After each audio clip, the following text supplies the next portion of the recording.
Olá, seja muito bem-vindo a esse nono dia desses 10 dias de oração. É muito bom a gente estar aqui juntos, mais uma manhã, final de uma semana, sexta-feira, para a gente poder começar o dia mais próximos uns dos outros e mais próximos de Deus. Eu convido você para a gente fazer a nossa leitura de hoje. E a nossa leitura, ontem a gente encerrou aquela leitura que se referia à oração do Pai Nosso. E hoje eu queria compartilhar com vocês uma outra leitura, e ela vem do livro Educação. No livro Educação, a gente tem um capítulo que tem o título Fé e Oração. E nesse capítulo tem um trecho muito interessante que diz assim: a oração e a fé são aliadas íntimas. A necessidade de ser e necessitam de ser estudadas juntas. Na oração da fé, há uma ciência divina. É uma ciência que tem de compreender todo aquele que deseja fazer do trabalho um êxito. Diz Cristo: tudo que pedirdes orando, crede que o recebereis e tê-lo-eis. Ele deixa bem esclarecido que o nosso pedido deve estar de acordo com a vontade de Deus.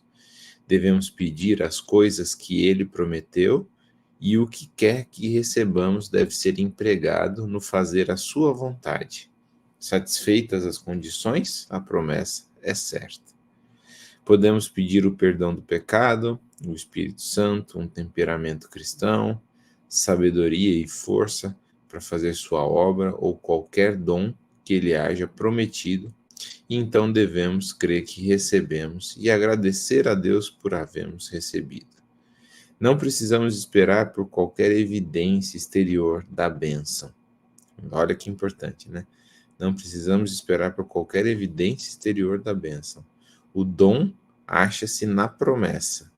Podemos empenhar-nos em nosso trabalho, certo de que o que Deus prometeu ele pode realizar, e de que o dom que nós já possuímos se efetivará quando dele mais necessitarmos. Viver assim, pela palavra de Deus, significa a entrega a ele de toda a nossa vida. Ter-se-á um contínuo senso de necessidade e dependência, uma atração do coração a Deus. A oração é uma necessidade, pois é a vida da alma. Eu vou repetir essa frase. A oração é uma necessidade, pois é a vida da alma. A oração particular e em público tem o seu lugar. É, porém, a comunhão secreta com Deus que sustenta a vida da alma. Foi no monte com Deus que Moisés contemplou o modelo daquela construção maravilhosa que devia ser a morada de sua glória. É no monte com Deus, o lugar secreto da comunhão com Ele, que devemos contemplar seu glorioso ideal para com a humanidade.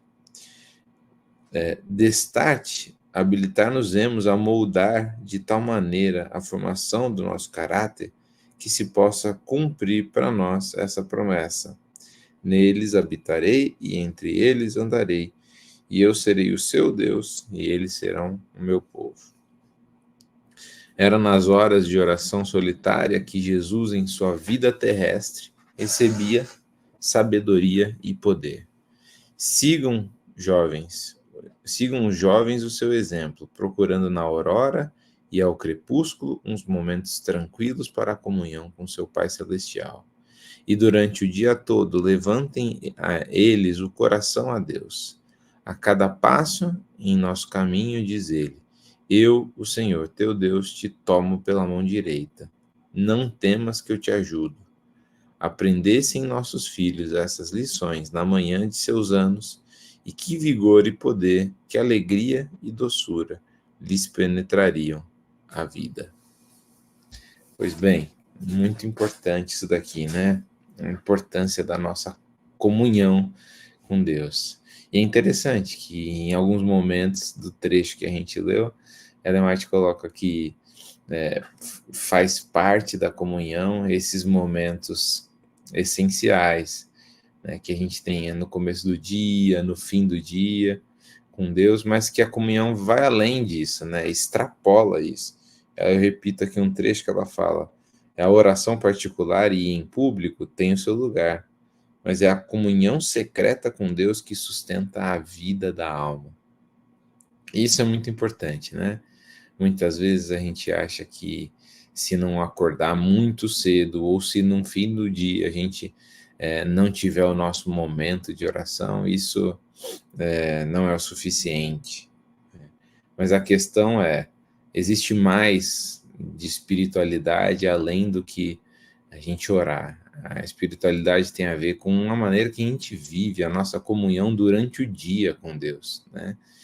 Se a gente tem o nosso radar alerta para as coisas que estão acontecendo à nossa volta, no nosso trabalho, nos nossos estudos, e consegue ver a mão de Deus guiando as coisas, colocando pessoas na nossa frente, a nossa comunhão com Ele vai ser diferente.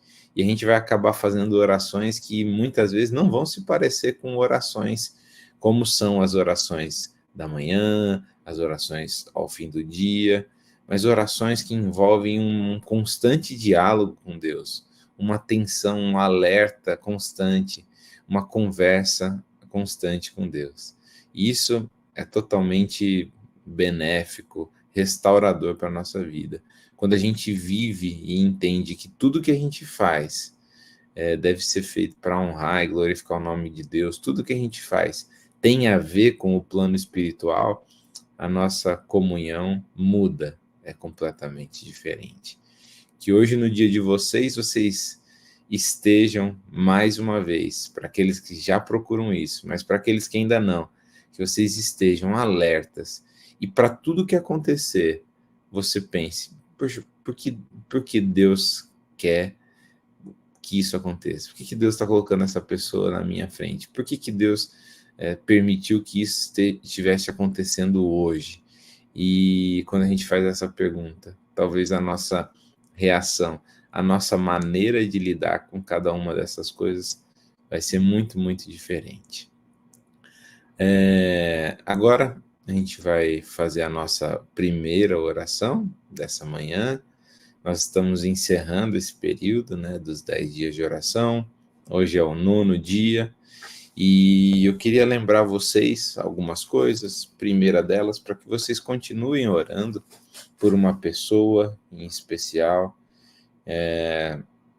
para que essa pessoa conheça mais a Deus, conheça a igreja, a comunidade que a gente faz parte e possa se aproximar de Cristo. Que ela seja abençoada através da nossa amizade, da nossa presença também na vida dela.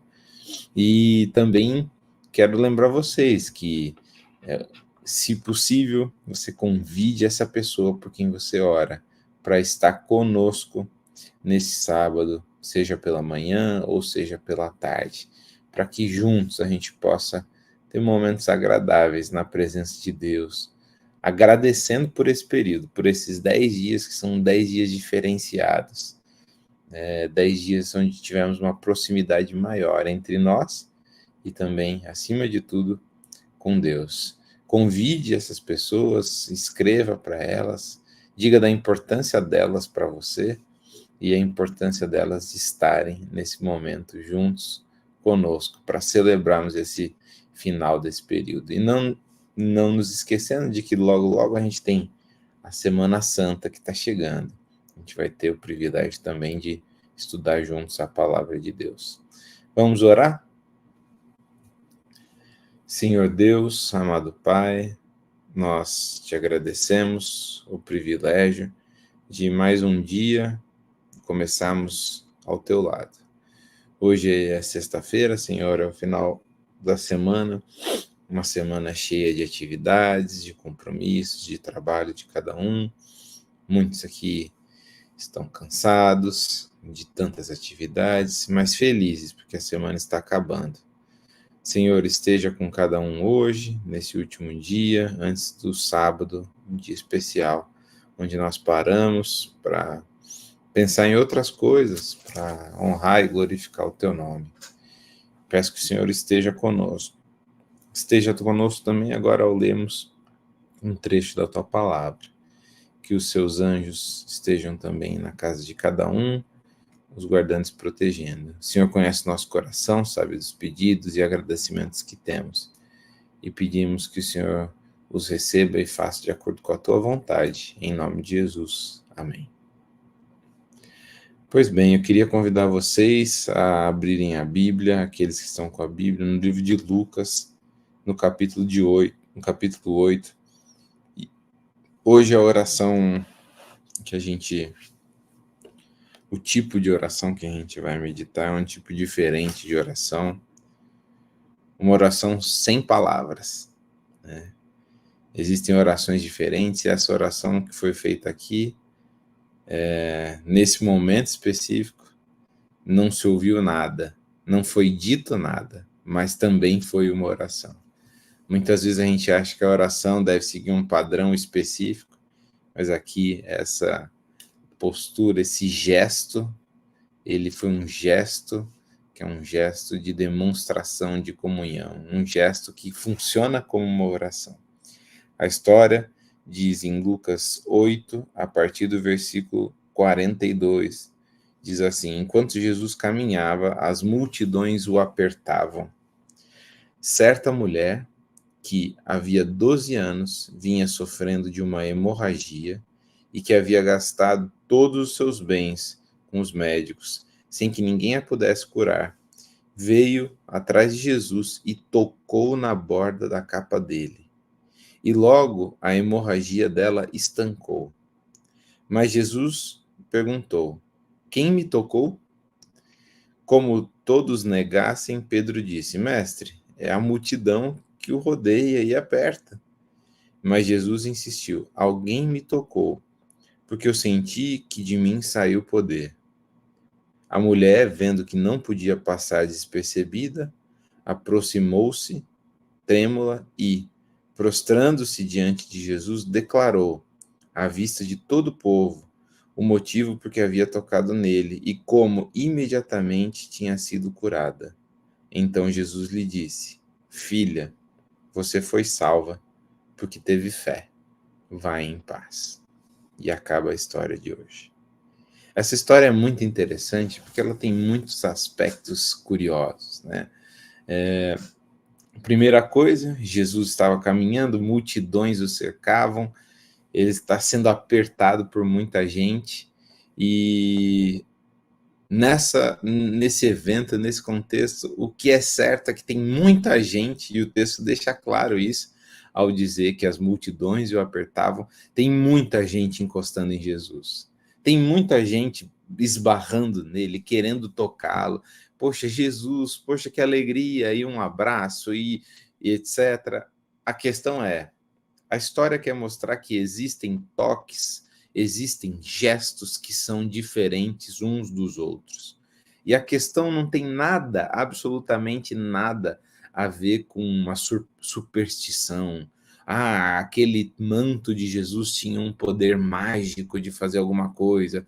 Ou toda pessoa que encostasse de determinada maneira, seguindo tal ritual, no corpo de Jesus poderia ser curado. Não, a questão não é essa. E isso fica bem claro, porque logo que a mulher toca Jesus, Jesus fala: opa, é como se aquela multidão que estivesse antes empurrando, apertando, parasse e Jesus dissesse: alguém me tocou. E daí é muito interessante a reação de Pedro, porque Pedro reage como, acredito eu reagiria, ou a maioria de nós reagiríamos.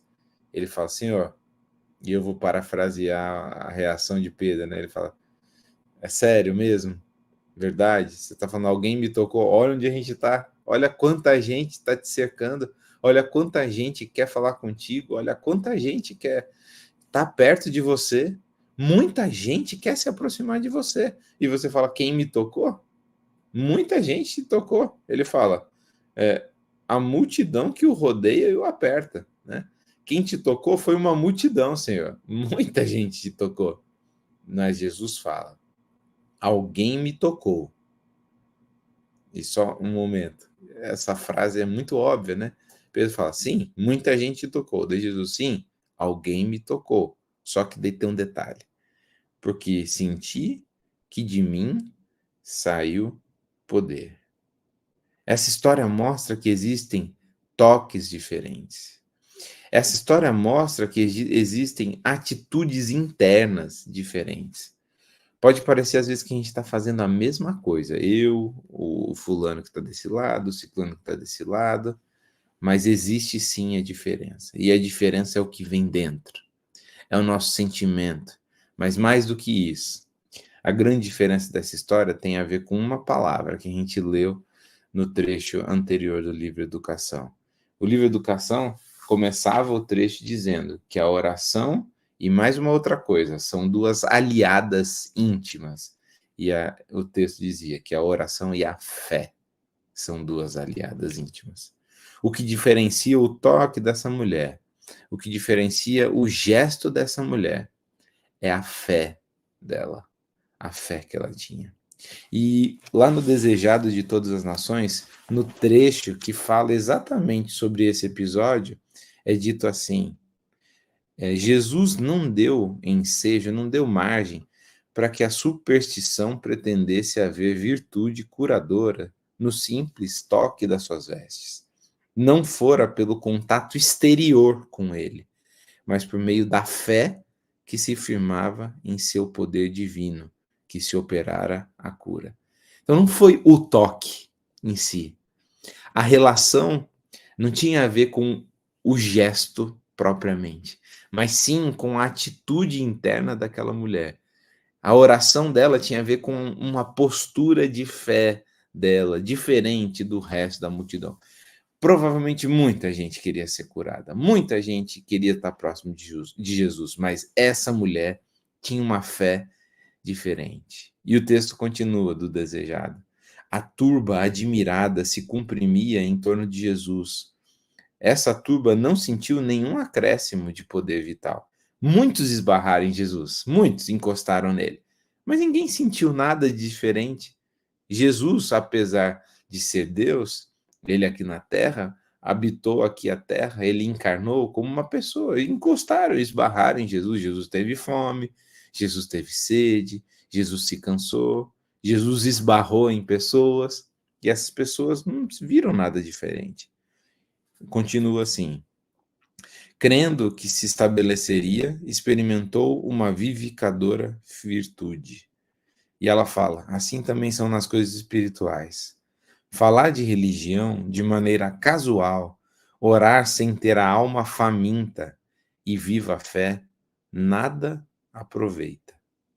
A fé nominal em Cristo, que o aceita apenas como Salvador do mundo, não pode nunca trazer cura à alma. Você acreditar e falar só, não, eu acredito, isso não cura a alma. A fé que opera a salvação não é mero assentimento intelectual à verdade. Aquele que espera inteiro conhecimento antes de exercer fé não pode receber bênção de Deus. Não basta crer no que se diz sobre Cristo. Devemos crer nele. Devemos crer nele. A única fé que nos beneficiará é a que o abraça como Salvador pessoal, que se apropria dos seus méritos. Muitos têm a fé como uma opinião.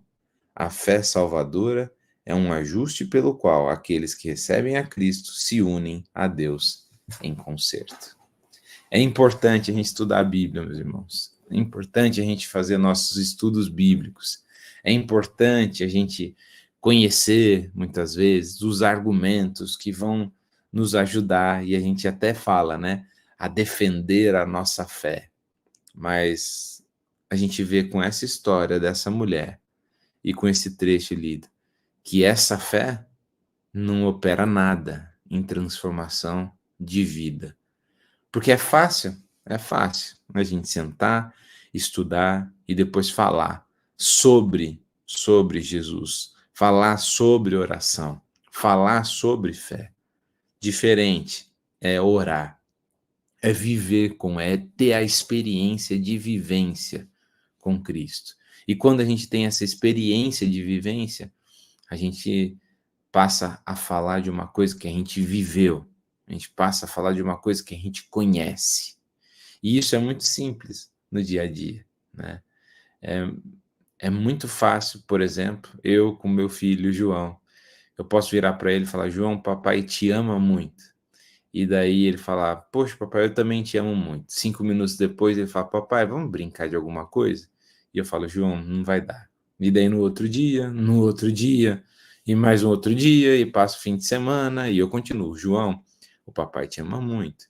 Ele: eu sei, papai. Vamos brincar de alguma coisa? E daí não dá, e não dá. E eu não tenho tempo para ele. Eu não vivo com ele. Eu não tenho experiência com ele.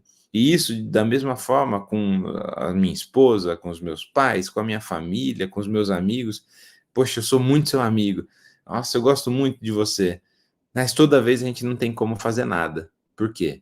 Porque eu não tenho tempo para você, para viver com você. Eu não tenho tempo de ter uma experiência de vida com você. E esse conhecimento é vazio. Esse conhecimento não tem nada de vivência. A experiência dessa mulher é uma experiência de alguém que cria de fato. Ela cria e ela sabia. Para ela, bastava um gesto, que seria o suficiente para que ela fosse curada, porque ela acreditava nisso de maneira diferente. Ela tinha uma experiência, ela tinha uma vivência com Deus. E é essa vivência que nós necessitamos na nossa comunhão com Deus. O meu desejo é que vocês tenham essa vivência, que vocês não se confortem com o estudo intelectual da fé, com o estudo intelectual da Bíblia, porque isso não tem valor no que envolve a salvação, no que envolve a comunhão com Deus. Tem o seu valor para momentos específicos, mas no que importa mesmo da nossa comunhão com Deus, isso é secundário. Importante é que a gente viva ao lado de Deus, que a gente viva acreditando que Deus faz parte constante, diária da nossa vida. E aí sim, a gente vai falar sobre Deus de uma outra maneira, a partir da nossa experiência. E pode ser que muitas vezes a gente passe até a falar menos sobre Cristo, porque a gente, por onde passar, vai ser Cristo para aquelas pessoas que entrarem em contato com a gente. Quem disse que a gente precisa falar tanto? Mas se espera que a gente viva como testemunha.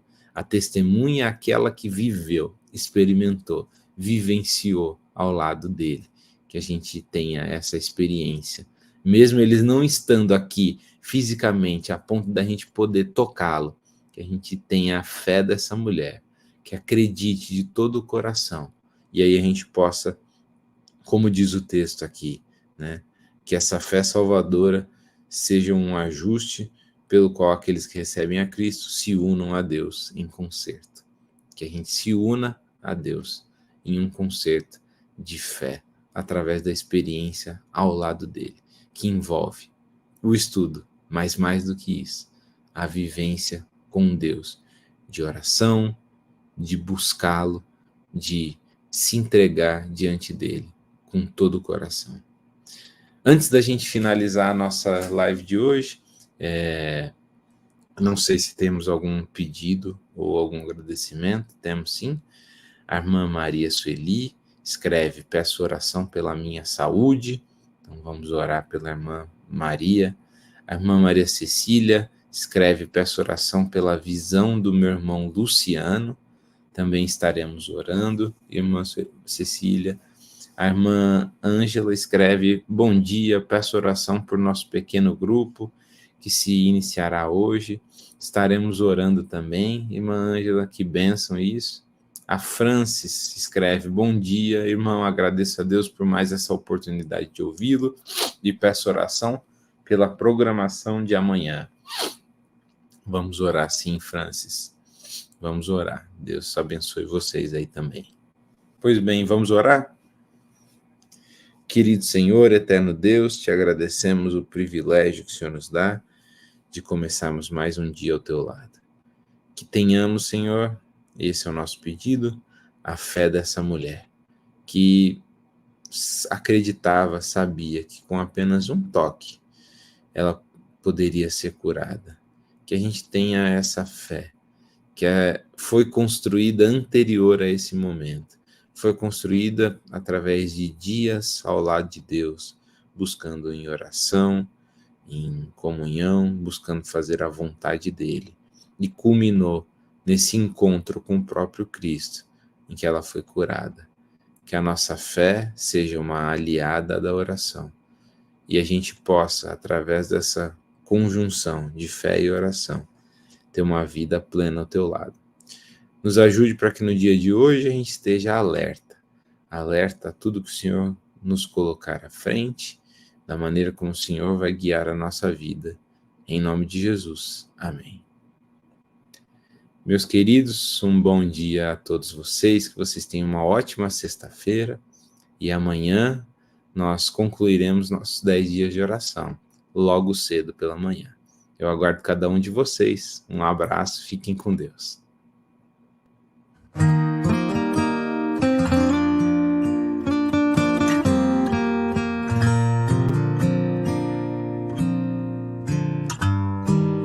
Hoje os dias são tão curtos, pequenos demais.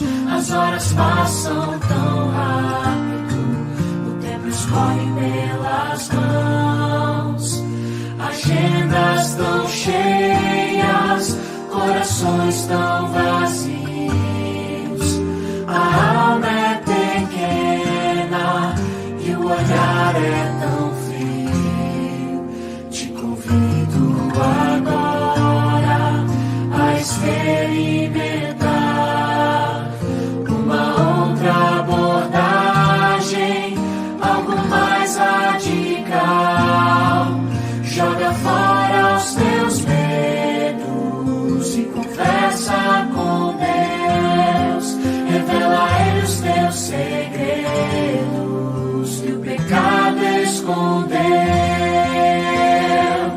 Põe primeiro Deus no começo do dia. Põe primeiro Deus, o futuro é incerto. Põe primeiro Deus por um ato de fé. Tua vida vai começar a florescer.